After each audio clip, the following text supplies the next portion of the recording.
And we are back. This is Power Lunch East Africa. Africa still faces numerous health challenges, from outbreaks of infectious diseases to the strain of limited resources on already fragile health systems. As the continent's premier public health agency, the Africa Centers for Disease Control and Prevention plays a critical role in responding to these challenges and promoting health security across the region and preparing the continent for future health crises. CNBC Africa's Derek Manji spoke with Jean Kaseya, Director General at Africa CDC, for more.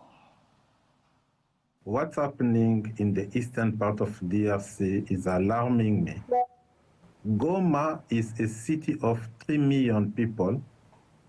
1 million of them are displaced from other places, and they are living in an area of 75 square kilometers. That is giving a population density of 39,260 people per square kilometer.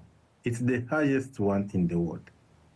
But these people are living in an area where there is no access to basic services, water, sanitation, hygiene, where they are lacking electricity. And also they are living in an area where Mpox clade 1b started. This is the clade that infected Rwanda, Burundi, Uganda, Tanzania, and other countries.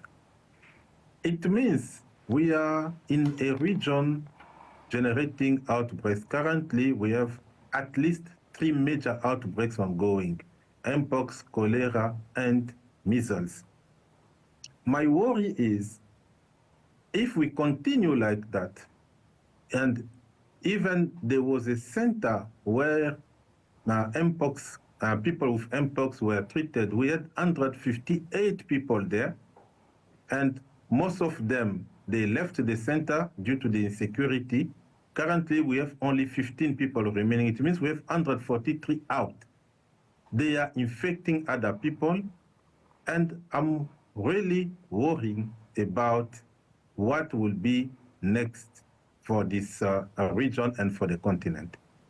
The Trump administration recently put on hold the USAID funding, which is, of course, helping many African countries in terms of reaching with mobility, in terms of the finances given to them to support what they are running in the African countries. What do you think are the biggest challenges facing Africa, and how is the Africa, from where you sit, how are you working to address these challenges in the face of foreign aid cuts?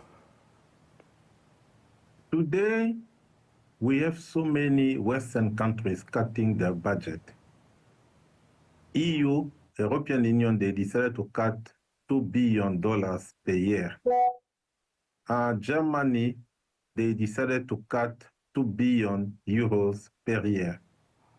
And Norway, they are reducing 8 billion for the next 8 years. Switzerland and Finland and all other countries, they are just reducing. I'm in Cairo. I was making a presentation today. From 2021 to 2024, the reduction is mostly 70%, moving from 80 billion US dollars to 25 billion US dollars for a period of almost 3-4 years. This is huge. This one, in addition to all measures we are talking about from the US government, this one will seriously impact Africa. Africa CDC is using some modeling tool showing that we'll have additional 2 to 4 million people dying each year. We'll have 39 million people moving into poverty. We'll have a likely increase of risk to have a pandemic, and we'll have loss of productivity for billions of dollars in the economy. You see, all of that can even create some trouble in our political organizations. This is why we are saying it's time for Africa to wake up. This time we are thinking that Western countries can provide everything. We need to stop it. This is time for us now to say, how can we create resources to support our own health systems to be less and less dependent from external resources. This is the figure that I'm providing. And as Director General of Africa CDC, I'm very concerned. I think when I will meet our head of state on the 4th of February, we'll have opportunity to go through that and to find appropriate solutions. Well, it's time Africa took the bull by the horns. Well, that's it on PLA. We now take you down south for Power Lunch, Southern Africa. Stay tuned.